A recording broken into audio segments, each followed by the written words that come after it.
Halo, selamat datang di kelas.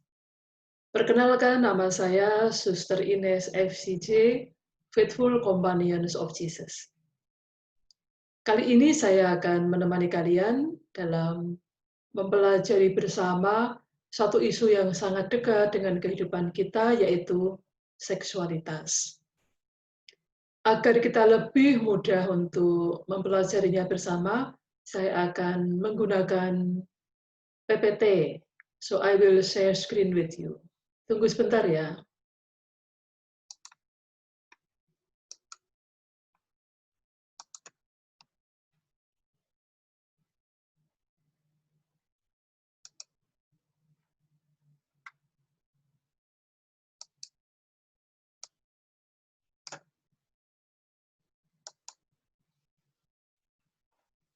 Oke, ini slide kita yang pertama, sexuality, seksualitas.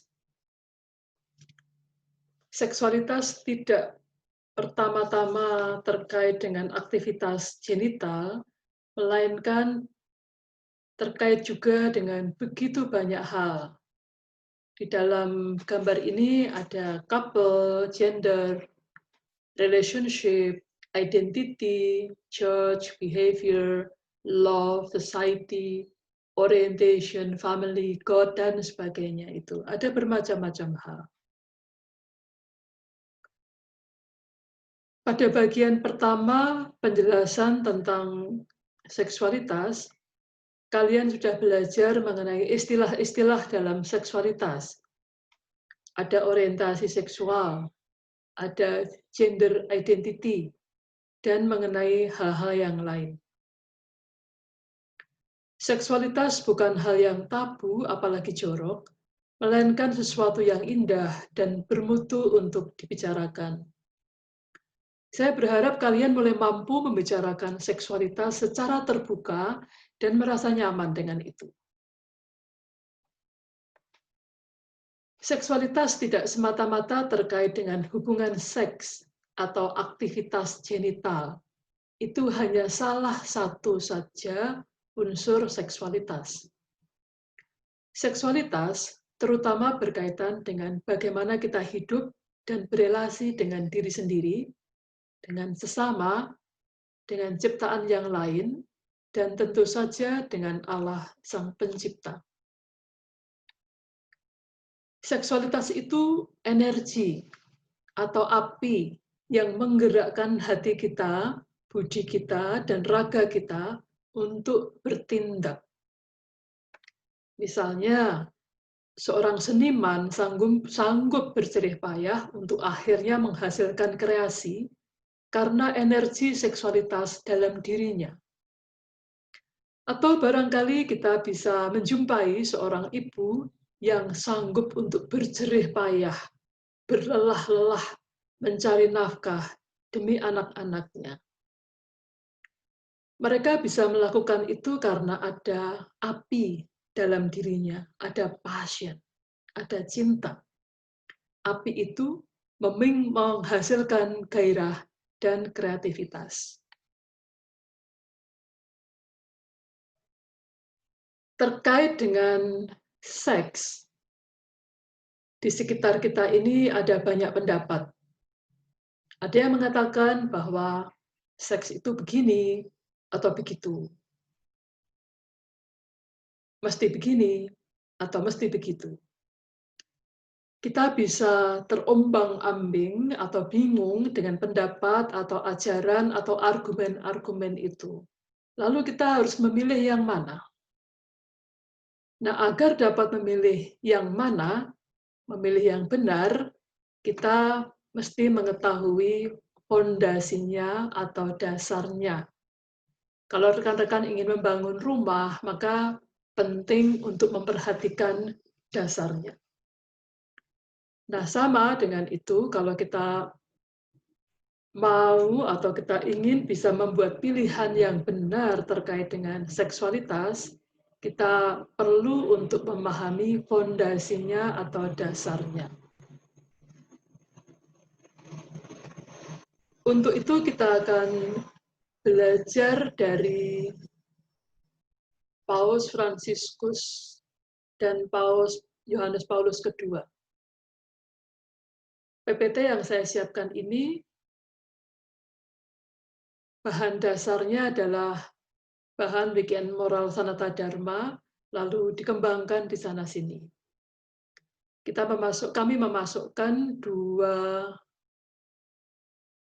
ajaran, yaitu Amoris Laetitia dan teologi tubuh.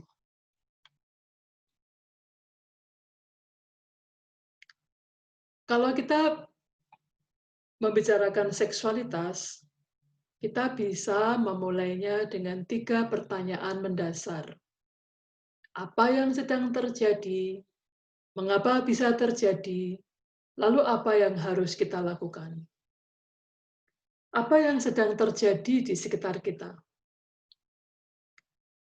Terdapat berbagai bentuk arogansi, dominasi, pelecehan, penyimpangan, kekerasan dalam berbagai bentuknya. Lalu mengapa bisa terjadi? Kekacauan seputar seksualitas, menurut Paus Yohanes Paulus II, adalah karena manusia tidak lagi memahami makna tubuh.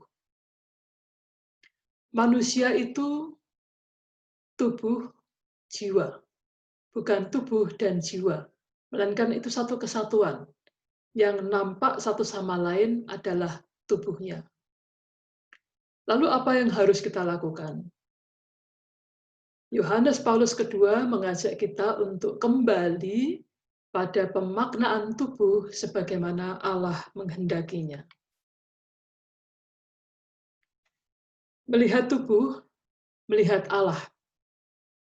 Mari kita canangkan atau kita patrikan dalam hati dan budi, setiap kali aku memandang tubuhku dan aku memandang tubuh orang lain, aku melihat Tuhan, Sang Pencipta.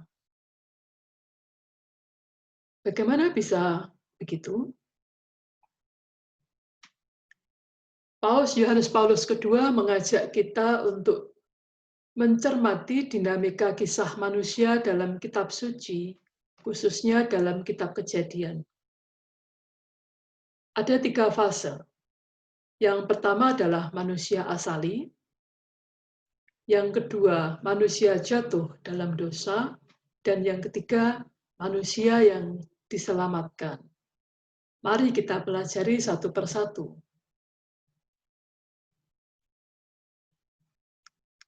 Rekan-rekan, cobalah sesekali ketika bercermin, kalian membayangkan bahwa yang kalian lihat di cermin itu adalah Allah.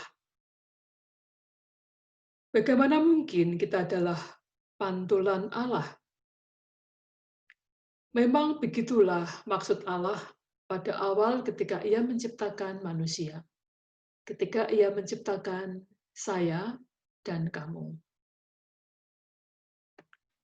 Manusia asali. Kitab Kejadian bab 1 ayat 26. Baiklah kita menjadikan manusia itu menurut gambar dan rupa kita. Allah menciptakan manusia sebagai citranya. Kita adalah citra Allah. Dan tubuh kita ini adalah sabda Allah yang menjadi nampak.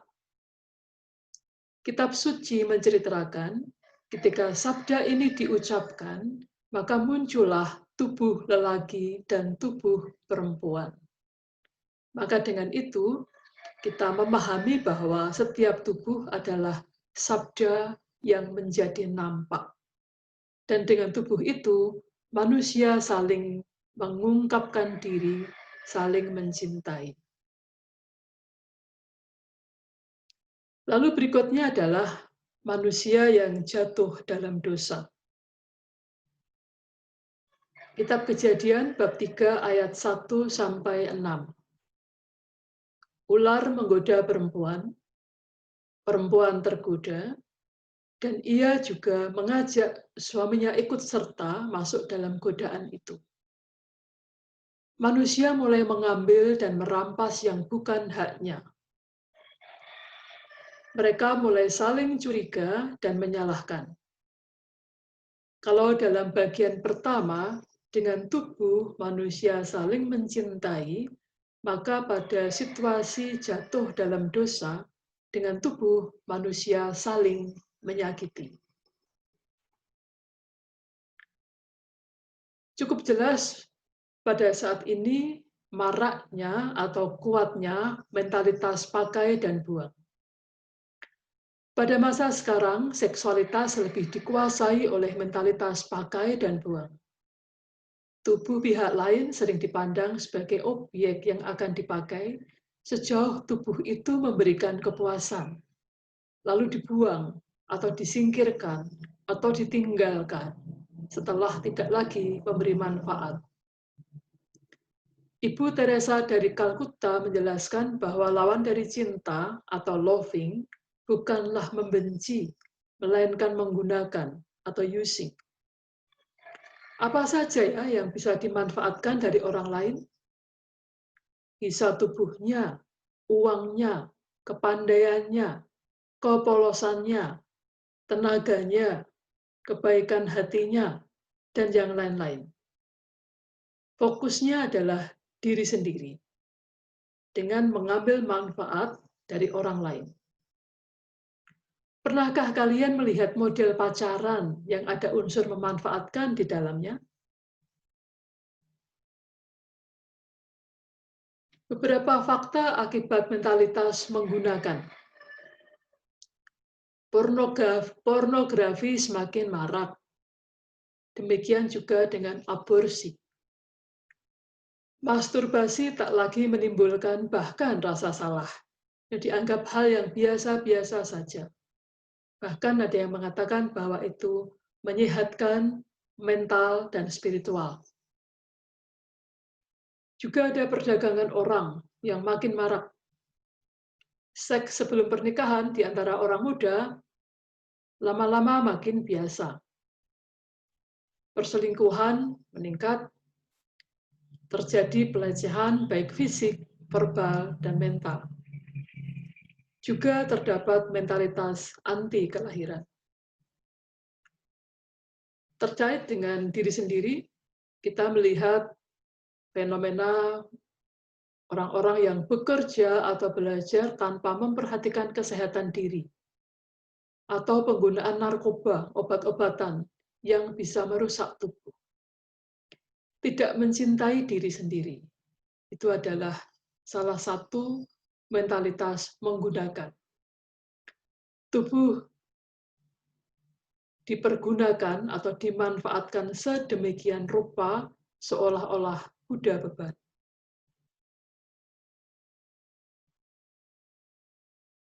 Beberapa fakta yang saya temukan di internet terkait dengan pornografi. 25% mesin pencari itu terkait dengan seks. 35% downloads itu terkait dengan pornografi.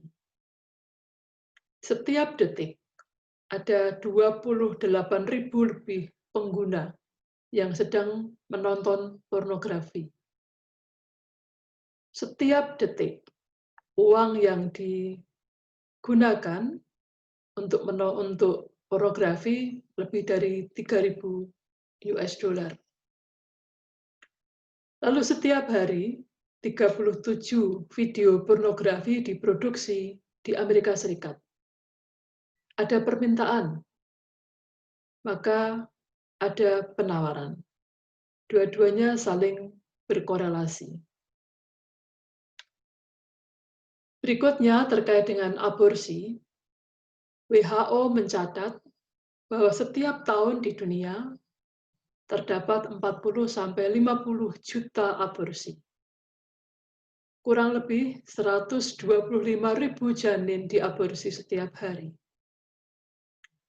Di Indonesia, setiap tahun mencapai 2,7 juta aborsi. 30% diantaranya dilakukan oleh remaja.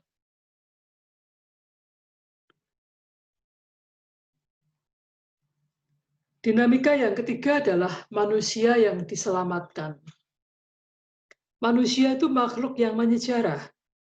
Ia menjadi makin utuh dan dewasa melalui pengalaman hidupnya. Dan untuk menuju kedewasaan itu, manusia mengalami jatuh bangun. Pengalaman demi pengalaman menjadikan kita seperti kita yang sekarang ini. Maka saya mengajak teman-teman untuk menghargai pengalaman termasuk pengalaman kejatuhan. Tuhan berjanji bahwa Ia menyertai dan memahami jalan-jalan yang kita tempuh. Baik itu pengalaman jatuh maupun pengalaman bangun. Setiap kali kita mengalami kejatuhan, selalu ada kesempatan bagi kita untuk kembali ke kerahiman Allah. Salah satu indikasi bahwa kita menuju dewasa secara seksual adalah kita berkembang dalam spiritualitas menunggu. Apa maksudnya? Spiritualitas menunggu di hadapan mentalitas seluruhnya sekaligus. Kalian perlu belajar untuk menerima bahwa sejumlah hal harus menunggu. Jika tidak, kalian bisa menjadi orang-orang yang angkuh, yang menguasai segalanya demi memuaskan kebutuhan-kebutuhanmu saat ini. Dalam hal tindakan seksual, aktivitas genital, berhubungan seks, ada aspek etis yang harus kita perhatikan. Ada aspek etis yang terkait dengan pribadi, cinta sejati, sosial, dan aspek prokreasi.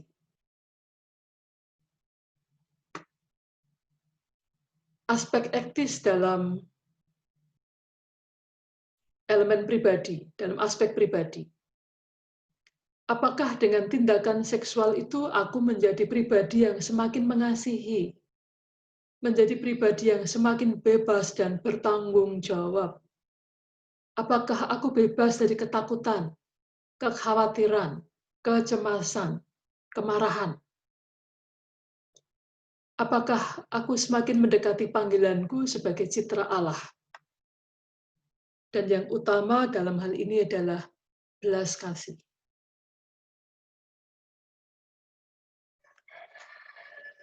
Lalu aspek cinta sejati. Apakah dalam tindakan seksual itu ada unsur kerelaan, saling berkorban dan membahagiakan? Adakah unsur menghormati dan menghargai pasangan? Jalaluddin Rumi mengatakan bahwa tanda-tanda bahwa kamu jatuh cinta beneran adalah ketika kamu tidak lagi egois. Pusatnya tidak lagi diri sendiri, melainkan orang yang dikasihi.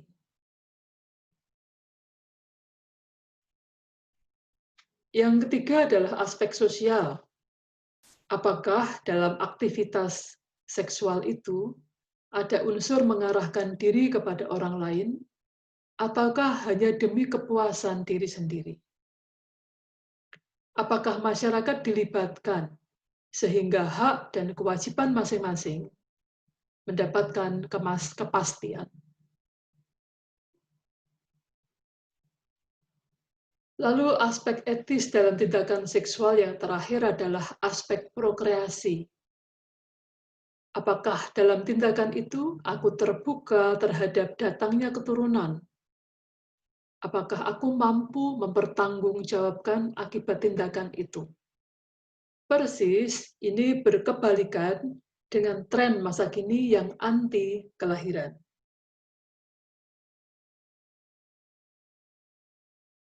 Rekan-rekan muda, menunggu adalah bukti adanya cinta sejati. Ini saya ambil juga di internet, kata-katanya bagus. Menunggu adalah bukti cinta sejati. Maka saya mendorong kalian untuk mengembangkan spiritualitas menunggu sampai hal-hal yang penting itu siap. Ini bertolak belakang dengan mentalitas sekaligus, semuanya, dan sekarang ini.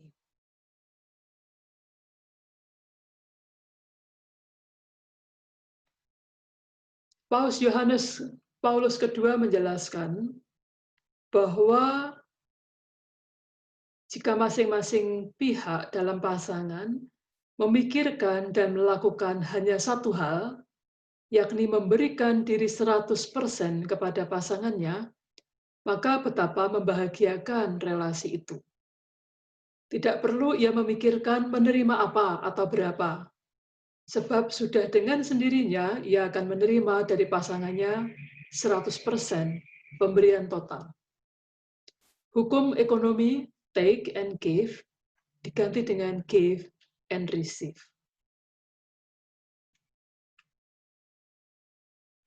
Mari kita kembali ke slide sebelumnya.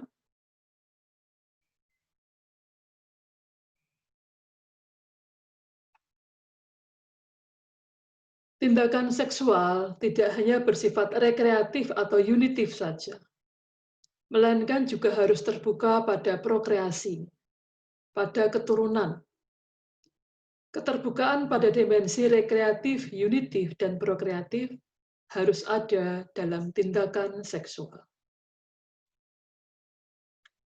Nah, rekan-rekan muda, demikian tadi inti seksualitas dari sudut pandang teologi.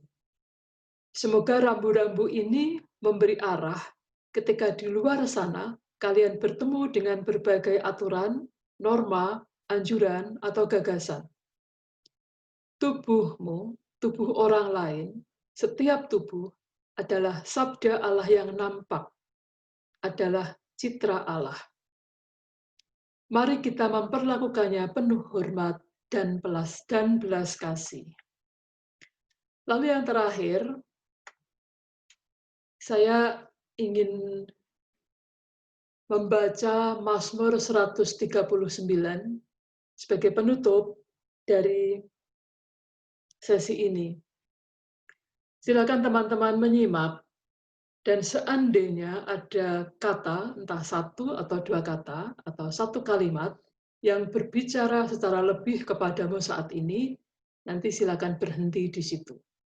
Itulah sapaan Tuhan untukmu pada saat ini.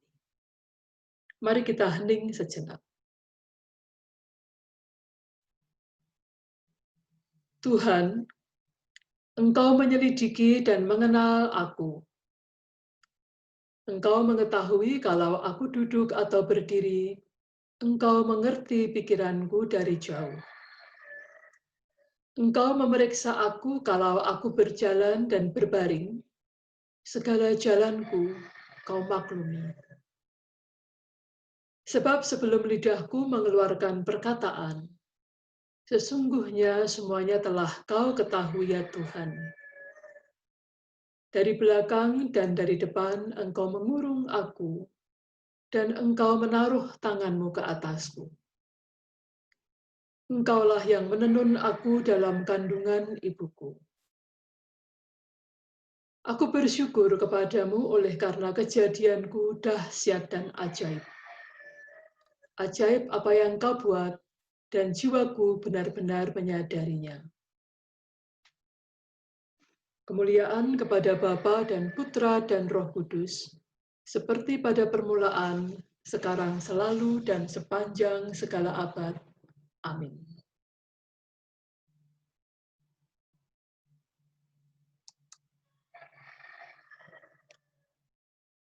Nah, demikian teman-teman, pemahaman tentang teologi tubuh yang dibuat secara ringkas. Intinya ada di situ. Silakan teman-teman mengembangkannya sendiri. Semoga penjelasan singkat ini berguna bagimu untuk memahami fondasi atau dasar iman kita terkait dengan seksualitas. Terima kasih. Selamat bertumbuh, selamat berkembang. Tidak mengapa jika jatuh, yang penting bangun. Tuhan memberkati.